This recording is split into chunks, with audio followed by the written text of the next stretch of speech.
Assalamualaikum warahmatullahi wabarakatuh. Selamat pagi Tribuner, jumpa lagi di program Mata Lokal Memilih. Kali ini saya kedatangan tamu yang luar biasa. Beliau adalah Pak Ahmad Jufri, SEMM, Ketua DPC Partai Gerindra Kabupaten Bulungan. Selain itu beliau juga adalah anggota DPRD Provinsi Kalimantan Utara, Pak ya. Terus sekali. Banyak betul jabatannya. Nah, nanti kita akan bincang-bincang mengenai persiapan Gerindra lah menjelang pemilu 2024, karena tidak terasa Pak, ini 2023 sudah memasuki istilahnya orang bilang tahun politik. Setahun yang akan datang kita sudah Februari kalau tidak salah adalah hari pencoblosan. Tentu partai politik sudah mulai menyiapkan diri, menyiapkan caleg-caleg yang terbaik menghadapi pemilu 2024. Saya Sumarsono akan memandu diskusi pada pagi hari ini. Selamat pagi Pak Jufri. Assalamualaikum. Waalaikumsalam Pak Sumarsono. Oke, Pak Jufri, seperti yang saya sampaikan di depan bahwa KPU sudah start juga ya, sudah membentuk PPS, PPK, kemudian Bawaslu juga sudah membentuk pengawas. Nah, dari sisi partai politik, Bang, kemarin sudah ditetapkan sebagai peserta pemilu dan nomor urut juga sudah, nomor urut 2. Oke. Untuk Kabupaten Bulungan seperti apa Pak Jufri? Ya baik, terima kasih Pak Sumarsono. Assalamualaikum warahmatullahi wabarakatuh. Selamat pagi. Alhamdulillah, sesuai nomor urut yang kami dapat, angka 2 itu angka yang sangat cantik ya. Ya. Hingga peace kemenangan. Jadi satu kemenangan yang sudah di depan mata. Insya Allah apa yang sudah kami atur, kami bentuk selama ini bisa menjadi satu kenyataan. Insya Allah. Jadi apa yang sudah ditentukan, kami juga sudah membuat kelompok-kelompok atau tim untuk melakukan kegiatan-kegiatan, baik itu yang harus ke lokasi atau ke dapil-dapil yang sudah ditentukan, walaupun sampai saat ini masih menunggu kepastian dapil yang ada di Kabupaten Bulungan ini. Jadi kami akan menguatkan para dapil-dapil itu dengan orang-orang yang sudah diatur sebagaimana ketentuan yang ada dalam partai politik. Artinya kan ada, ini belum tetapkan, ada dua kemungkinan, apakah masih menggunakan dapil yang pemilu 2019 atau nanti kemungkinan ada perubahan. Nah, kalau kita bicara menyiapkan caleg ini kan Pak Prabowo sudah mengatakan bahwa pemilih kita 2024 itu kan sebagian besar pemilih pemula, milenial ceritanya seperti itu. Nah, bagaimana nih Partai Gerindra Bulungan untuk bisa menarik simpati dari kita? Kami sementara ini, selama ini kami sudah melakukan gerakan-gerakan di media sosial, seperti membuat sahabat Gerindra, terus kami mengupload informasi dari pusat yang betul-betul mengangkat nama Gerindra, terutama seperti yang kami harapkan calon kami, seperti yang sudah dideklarasikan adalah Pak Prabowo. Ya, kami akan selalu memberikan informasi ke media tentang apa yang sudah dibuat dan bagaimana kegiatan-kegiatan beliau. Nah, itu dengan sendirinya membuat masyarakat tertarik, terpacu untuk melihat dari pimpinan kami. Kami akan sudah melihat bahwa figur ini bisa mengangkat kami yang ada di daerah. Nah, untuk pemilih milenial itu tetap kita informasikan, membuat kegiatan seperti gathering, seperti membuat senam bersama di masyarakat untuk bisa mereka lebih kenal lebih baik. Kami juga masuk di tempat-tempat di universitas untuk memberikan sebagai narasumber bahwa begini kegiatan kami, selain membentuk UMKM yang ada di Kabupaten Bulungan dan di Tanah Tidung. Gerindra sebagai partai yang cukup settle lah, termasuk suaranya juga mayoritas juga di Kaltara Pak ya.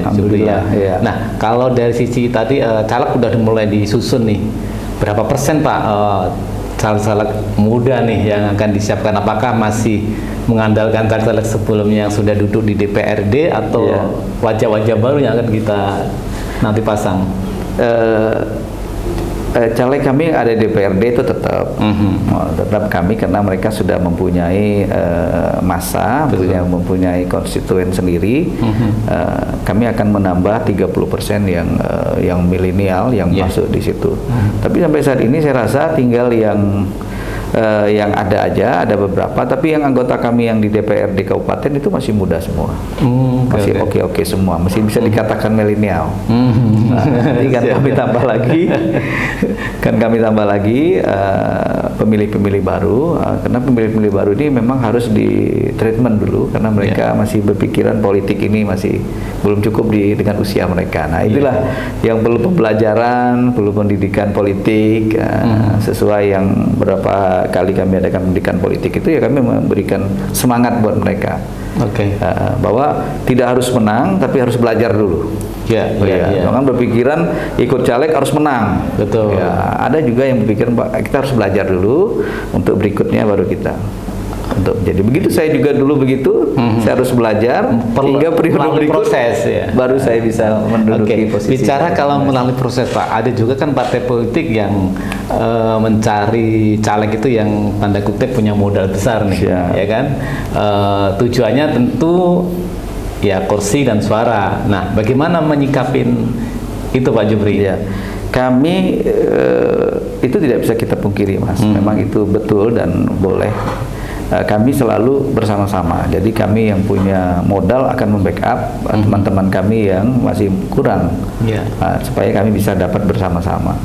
Nah, jadi kita buat komitmen, yang di kabupaten yang mana, tapi dia di tokoh dikenal orang, tapi modalnya kurang, itu kita bantu. Siap. Kalau bicara target, Pak, di 2011 kemarin berapa kursi di DPR? Kami 4 kursi. 4 kursi, berarti dapat pimpinan ya? Dapat pimpinan. Nah 2024 berapa? 2024 kami minimal kami tetap, karena kenapa? Memang yang 4 ini adalah ujung tombak yang sudah siap. Cuman kami akan meningkatkan 1 suara lagi untuk di dapil utara yang peluangnya masih ada untuk ditambah 1 kursi lagi, Pak. Karena kan kalau kita lihat di 2024 tuh ada tambah beberapa partai politik baru ya. Betul. Kira-kira mempengaruhi itu, Pak? Apakah Gerindra punya basis yang memang militan lah? Artinya nggak ada partai politik baru, insya Allah ke depan masih punya kans. Ada sih pengaruh, cuman tidak signifikan. Jadi biarpun dia partai baru, kami sudah punya massa yang satu militan dan sudah tetap, dan itu sudah dibina dari 5 tahun sebelumnya, itu sudah melekat, sudah berjalan terus, pendekatannya, sosialisasinya itu berjalan. Jadi kalaupun memang ada partai baru, ya berpengaruh, tapi tidak secara signifikan. Nah tadi disampaikan kan Pak Prabowo kan sebagai bakal calon presiden di 2024 dari Partai Gerindra. Itu apakah menjadi sebuah coach yang nanti juga akan menjadi apa istilahnya, sinergi, atau ketika cara kampanye juga akan membawa nama Pak Prabowo di masyarakat? Pasti, Pak. Dengan Pak Prabowo menjadi calon presiden, dengan sendirinya kami akan menjual itu ke masyarakat, dan kami yakin dengan nama besar beliau itu bisa mengangkat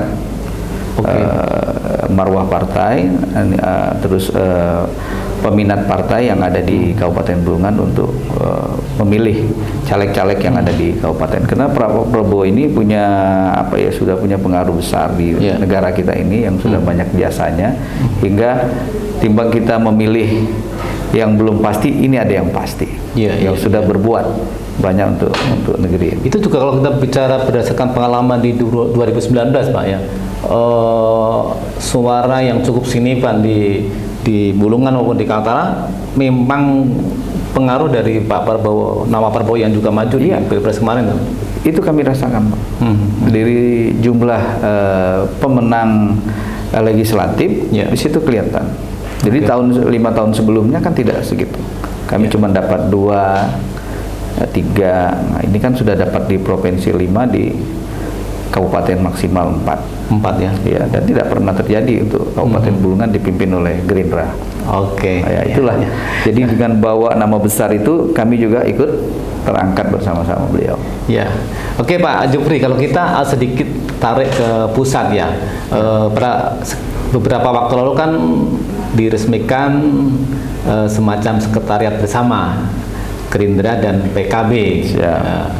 Nah, itu apakah juga ada instruksi dari DPP untuk sampai di level bawah, provinsi dan di kabupaten, Pak? Sampai saat ini memang deklarasi itu kami baru melaksanakan di pusat. Melaksanakan di pusat untuk mendeklarasikan kebersamaan dengan Partai Kebangkitan Bangsa itu. Ya. Tapi sampai ke daerah kelihatannya belum ada deklarasi. Tapi sesungguhnya kami selalu mengikuti perintah pusat. Kalau pusat mengatakan setiap daerah harus deklarasi dengan PKB, kami siap melaksanakan. Tapi komunikasi dengan jalan. Nah, kalau komunikasi oke. Kami sering berkomunikasi dengan pengurus-pengurus PKB yang ada di karena kan tidak menutup kemungkinan, karena kan nanti juga ada pilkada ya, pemilihan gubernur di Kaltara, ada tahapannya, bupati. Artinya kan apakah juga ketika nanti di level DPP PKB, Gerindra mengusung Pak Prabowo, kemudian di level daerah juga melakukan hal sama mengusung. Saya rasa begitu. Saya rasa begitu. Kalau sudah memang pusat mengarahkan itu untuk deklarasi bersama PKB, ya kami pasti bergandengan dengan PKB sesuai deklarasi. Kita tunggu ini dalam waktu dekat ini. Mungkin ada perubahan. Samina Watona ya. Samina Watona.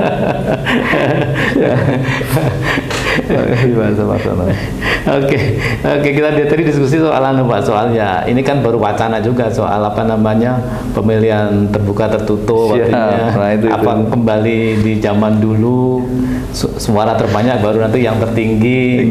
Dan ini kalau menurut Pak Jupri lah, itu seperti apa Pak? Atau dari sisi Partai Gerindra sendiri seperti apa itu? Kami sejak awal menolak, menolak sistem yang diajukan teman kami di partai politik untuk mengadakan pemilihan secara tertutup. Menurut kami itu ini kita kemunduran suatu kemunduran. Ini kan kita ini kontestasi politik. Betul. Jadi kontestasi politik itu kita akan bersaing secara fair dan terbuka. Nah, sesungguhnya kami di partai politik kalau kita mau mengikuti tertutup, kami diuntungkan sebenarnya, Pak. Ya, diuntungkan karena memang partai yang menentukan. Apalagi kami sebagai pengurus partai, kan bisa berkuasa itu. Betul. Saya pilih Pak Sumarsono wakil saya. Betul. Nomor 1, nomor 2, kan punya hak kekuasaan. Artinya kembali kepada era Orde Baru lagi. Nah, artinya tapi secara pribadi kami tidak mau. Secara kepartaian kami menolak. Sejak awal tidak mau yang tertutup. Walaupun itu secara pendek itu menguntungkan, tapi kami secara keseluruhan menolak. Nah, karena kami melihat ini bahwa ada perubahan konstitusi yang tidak tepat dan zamannya juga sudah berubah. Saya yakin MK akan menolak. Karena memang dari sisi persaingan kan lebih fair ketika tadi diberi kebebasan kepada mas caleg untuk merebut suara sebanyak-banyaknya. Dan kami tahu gitu siapa yang menjadi caleg di partai kami sudah tahu kemampuannya, bebet bobotnya kami sudah paham. Walaupun dari kader yang kami bentuk yang sudah dibina itu jago-jago semua, tapi kami beri kesempatan untuk melakukan persaingan terbuka dengan masyarakat yang berkeinginan untuk masuk di Partai Gerindra. Pak Jupri, kalau sedikit saya ingin tahu perjalanan politik Pak Jupri lah. Saya baca di referensi kan Pak Jupri sekarang ini kan sebagai ketua tim pemekaran nggak salah ya. Awal-awal terjun di politik apakah langsung ke Gerindra atau sebelumnya? Enggak, saya dulu pernah bergabung dengan Partai Bulan Bintang. Bukan, tapi Kaltim. Zamannya masih Kaltim, masih bergabung dulu. Itu masih jago juga zaman Pak Apit. Jago dulu. Kan banyak suara karena kita dekat dengan Pak Yusril waktu itu. Jadi kita punya lawyer di usaha. Jadi udahlah masuk deh dulu belajar gitu. Walaupun tidak suka, suruh belajar. Saya lihat plafonnya bagus, dia punya ADRT-nya juga ya udah kita coba. Saya coba melalui Kalimantan Timur waktu itu memang belum pemekaran, belum pemekaran. Nah, akhirnya saya tidak terpilih. Nah, tapi saya banyak mendapat ilmu dari situ. Karena dapilnya itu dapil Bontang, Sangatta dan Berau. Di mana saya tempat berusaha di Berau waktu itu. Oke. Ya, jadi saya ngambil di situ, walaupun saya masih abu-abu di dunia politik, tapi saya mengikuti gitu. Proses pembelajarannya saya dapat di situ. Akhirnya begitu pemilihan gubernur pertama PJ di Kaltara, saya masuk ke sini ke Kaltara. Nah, saya lahirnya di Tanjung Selor, tapi saya berusaha di Berau dan di Samarinda. Saya ikut di Tanjung Selor mencoba waktu Pak Gubernurnya Pak Irianto Lambri. Itu saya juga banyak belajar. Akhirnya saya mencoba pas pemilihan caleg 2019. Tapi sudah mendapat masukan dari tokoh-tokoh teman-teman partai politik. Alhamdulillah begitu saya sekali ikut saya berhasil. Langsung masuk Gerindra? Langsung di Gerindra. Emang pilihan saya di Gerindra. Oke. Iya, waktu itu saya tidak milih partai lain, saya harus pilih Gerindra. Memang hati saya sudah memang ini partai nasionalis yang bisa berkembang, yang tidak banyak aturannya. Yang penting kita loyal pada pimpinan dah. Selesai. Karena memang figur Prabowo-nya sangat menarik. Ya, sangat menarik. Beliau sudah paham baik itu di dunia politik, di dunia pertahanan, di dunia usaha.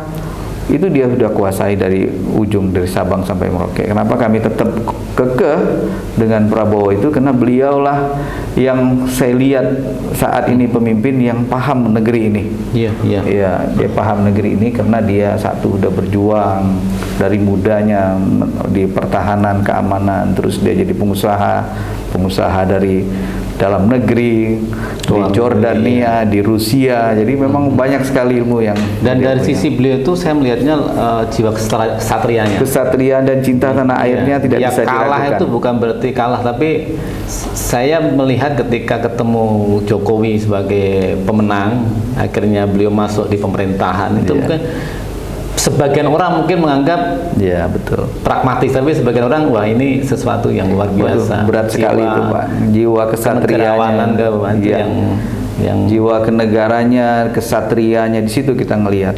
Kita saja pribadi kalau kita bersaing kepala desa aja Pak, kita kalah nggak mungkin kita mau bantu kepala desa itu. Kita lihat lah level rendah saja dulu. Level RT kepala daerah nih, kepala daerah yang kita ada pun itu Pak. Betul Pak bilang. Kepala daerah saja begitu temannya kalah mau nyapa aja udah nggak mau. Nah itu ini yang menjadi pembelajaran kami. Banyak ilmu yang kami dapat di sini dari cara dia, kesatria dia, sejarah-sejarah dia, buku-buku yang dia baca, kami mengikuti. Pak, mungkin ini juga menjadi semacam edukasi bagi caleg-caleg muda nih yang maju di pemilu 2024. Sebenarnya apa sih yang harus dilakukan oleh caleg-caleg baru nih? Apakah asumsi bahwa tadi yang kalau banyak duit pasti melakukan terpilih, atau mungkin ada strategi lain? Karena kan kalau bagi kami media mengharamkanlah namanya politik uang, tapi bahwa politik uang digunakan untuk operasional, itu hal yang memang lumrah. Boleh. Seperti apa Pak Jupri? Mungkin juga pembelajaran ini. Saya melihat untuk pemilih muda di tempat kita ini memang ada dari sekian banyak itu ada yang unggul Pak. Seperti mereka memimpin organisasi. Saya lihat dia bisa dari HMI, bisa dari HIPMI, KNPI atau KNPI. Itu kan kalau kita melihat mereka tuh unggul sekali tuh. Unggul sekali dalam komunikasinya, dalam dia berorganisasi. Itu sebenarnya satu modal awal yang mereka dapat. Kedua tinggal ditambah dia rajin bersilaturahmi. Bersilaturahmi dengan banyak media. Kalau dia Kristen dia pergi ke gereja, kalau dia Islam dia pergi ke masjid, komunitas dia datang dengan berapa majelis taklim umpamanya. Kalau yang Muslim itu banyak sekali tuh, sangat mudah. Dan itu boleh pemilih muda, pemilih milenial, pemilih yang tua, ada komunitas yang bisa kita datang. Seperti taklim, bapak-bapak, ibu-ibu, kita bisalah ikut mengenalkan diri. Itu cepatnya. Kalau mereka di organisasi saja, kok jumlahnya tidak cukup. Jadi jumlah kuota yang dibutuhkan itu masih kurang. Jadi mereka harus beradaptasi dengan masyarakat, tokoh-tokoh masyarakat, dan rajinlah. Memang harus ada kemauan dari awal. Harus turun ke bawah juga. Harus turun ke bawah juga. Selain kalau memang kita ya uang itu dibutuhkan untuk operasional, ya untuk ya ngopi-ngopi lah. Betul. Ngopi-ngopi bareng. Gitu. Ibaratnya ngumpulin orang kalau tidak memberikan sesuatu. Iya, enggak juga. Jangan sampai kita dilihat, wah ini pelit nih. Iya. Itu jadi mengurangi minat masyarakat kita nih, berwarna-warna dan bermacam-macam gayanya. Iya. Jadi bagaimana kita lihat komunitas ini, oh ini sukanya apa ini, ayo kita masuk. Nah, ini sukanya gimana, ya kita coba deketin. Itu untuk yang baru mau maju. Nah, bagi yang sudah duduk nih Pak, Jupri kan sudah duduk nih. Bagaimana untuk mempertahankan konstituen kita nih supaya masih respect dan mau memilih kita nih? Saya rajin silaturahmi saja Pak. Kuncinya ya tidak banyak silaturahmi, ya paling juga mencarikan apa ya, kalau memang ada peluang kami dapat seperti aspirasi, kami bisa bantu apa sih, mungkin jalannya rusak di gang-gang itu permintaan mereka nggak banyak kok, untuk kebutuhan bersama saja. Atau kalau ibu-ibu yang butuh rabana, ya kami carikan yang hal-hal yang begitu saja. Betul. Saya rasa bisa lah. Nggak neko-neko juga masyarakat kita yang sederhana saja mereka itu. Ya, artinya kalau mau terpilih menjadi wakil rakyat, ya memang harus peduli sama mereka, peduli kepada rakyat. Karena Pak Dewan ini kan sebagai representasi dari rakyat. Gitu. Betul sekali Pak. Jadi ada keuntungan kami lah di Dewan. Oke, satu lagi yang saya belum sampaikan tadi tentang pemekaran wilayah. Betul. Nah, kita di Tanjung Selor ini memang butuh satu kota, yaitu ibu kota wilayah itu. Nah, salah satu undang-undang yang kita punya, yang kita pegang itu adalah Undang-Undang Nomor 20 Tahun 2012, di mana Provinsi Kalimantan Utara itu beribu kota di Tanjung Selor. Betul. Siap. Nah, itulah yang kita tuntut ke pemerintah pusat. Mana nih ibu kota ini sampai saat ini? Nah, akhirnya pusat berdiskusi, kita harus memenuhi syarat administrasi. Syarat administrasi itu harus mempunyai 4 kecamatan. 4 kecamatan. Nah, ini adalah kewenangan kepala daerah untuk melakukan pemekaran. Ya. Tahapan-tahapannya. Moratorium, betul, pusat membuat moratorium untuk seluruh wilayah Indonesia yang ada 325 DOB baru di stop, kecuali Papua yang 3 kemarin di. Nah, itu benar untuk pemekaran wilayah, tapi syarat administrasinya itu boleh kita kerjakan. Kita harus memekarkan dulu desanya, lurahnya kita mekarkan dulu, baru kecamatannya. Nanti begitu kok moratorium dibuka, kita sudah siap gitu. Jangan sampai kita tidak siap. Nah, Kabupaten Bulungan ini masih belum siap. Terus itu kami minta ke Pak Bupati untuk mulailah memekarkan sedikit-sedikit berdasarkan anggaran APBD kita yang ada gitu. Untuk memekarkan desa dulu. Atau Tanjung Selor ini bisa dimekarkan menjadi 2 kecamatan, Kecamatan Tanjung Selor Ulu, Kecamatan Tanjung Selor Ilir. Saya rasa syaratnya sudah cukup. Sudah bisa. Jadi tinggal ada kita punya Kemensan aja untuk mau. Niat kita bertekad, pejabat-pejabat kita memang mau memekarkan, bisa kita buktikan dengan tindakan-tindakan yang nyata. Betul. Artinya memang karena sebagai ibu kota provinsi, ya nanti kedepannya pasti menjadi sebuah kota. Harus menjadi kota dan memberi kesempatan Mas buat masyarakat kita. Tadi camatnya 1, jadi camatnya 4, sekcamnya, kelurahannya bertambah. Jadi tenaga kerja itu berputar gitu. Kesempatan masyarakat ini bertambah. Jadi yang mau jadi pegawai PNS bertambah. Ada jenjang karirnya jalan. Jadi melihatnya ke situ gitu. Jadi sangat banyak keuntungannya. Walaupun memang kita mengeluarkan dana dulu untuk membiayai ini, tapi ada ke depannya nanti yang bisa kita lihat. Anggota DPR-nya bertambah 25 lagi untuk berkota, ya kan?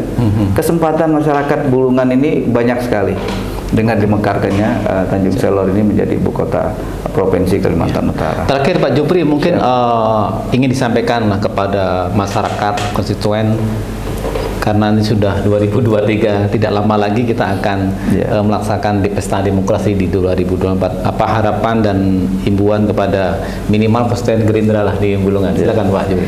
Ya, makasih Pak Sumarsono. Jadi saya mengajak teman-teman milenial maupun teman-teman di partai untuk bisa ikut di kontestasi ini. Ini adalah satu menarik gitu loh. Jadi kita berpolitik ini adalah satu membuka pandangan cakrawala kita tentang bangsa ini, tentang perpolitikan di negeri kita ini. Tapi kalau kita tidak masuk, tidak mengikuti, nanti kita tidak ketinggalan, Pak. Iya, ketinggalan. Betul. Jadi Bapak Ibu, Bapak-bapak yang ada di Tanjung Selor ini, ayo ikut. Kita coba, jangan takut. Jadi yang bicara masalah uang itu sebenarnya tidak banyak. Iya, iya. Tapi adalah kerja keras kita, bersilaturahmi, kita harus berkunjung ke teman-teman, ikut di kelompok-kelompok, ikut di pengajian, di gereja, untuk menambah suara kita. Selain kita juga jangan tertutup, ingin terbuka, ikut di organisasi supaya kita mendapat suara yang cukup untuk menjadi satu calon legislatif, baik itu di provinsi maupun di Kabupaten Bulungan. Siap. Ya, itulah Tribuner, bincang-bincang saya dengan Pak Ahmad Jupri, Ketua DPC Partai Gerindra Kabupaten Bulungan yang luar biasa. Karena memang pesta demokrasi atau pemilu ini kan menentukan calon-calon pemimpin kita ke depan. Kalau kita ingin Bulungan sejahtera, lebih maju, bisa bersaing dengan daerah-daerah lain, tentunya kita harus memilih calon-calon yang memang punya pemikiran yang maju ke depan. Silakan, tentunya itu hak masyarakat. Silakan. Terima kasih Pak Jupri atas insight-nya pada pagi hari ini yang luar biasa. Nas kita kayak menarik juga nih, kita diskusi soal daerah otonomi baru Kabupaten Bulungan. Kita akan diskusi kembali. Doakan masyarakat Tanjung Selor supaya cepat. Siap. Kita mempunyai ibu kota, jangan cukup kita menjadi di kecamatan. Sampai saat ini saya informasikan bahwa ibu kota Provinsi Kalimantan Utara itu berada di kecamatan. Mau sampai kapan kita mau di kecamatan? Ayo kita sama-sama meminta pemerintah untuk segera memekarkan wilayah Tanjung Selor menjadi ibu kota Provinsi Kalimantan Utara. Apalagi kalau kita melihat ada mega proyek KIPI yang luar biasa. Malu kita Pak. Polda udah ada, Polrem udah ada, Pengadilan Tinggi ada, KIPI ada. Terus apa lagi itu yang baru? PLTA Masa posisinya di kecamatan? Bahkan PLTA itu menjadi sebuah pembangkit listrik terbesar di ASEAN, kan luar biasa. Ya kita tunggu aja Pak. Mudah-mudahan kita doakan segera terrealisasi sehingga Kaltara menjadi daerah yang maju. Amin. Terima kasih. Jumpa lagi di program Mata Lokal berikutnya. Kita jumpa lagi dengan narasumber berbeda. Assalamualaikum warahmatullahi wabarakatuh. Waalaikumsalam warahmatullahi wabarakatuh. Terima kasih. Terima kasih sudah nonton. Jangan lupa like, subscribe, dan share ya.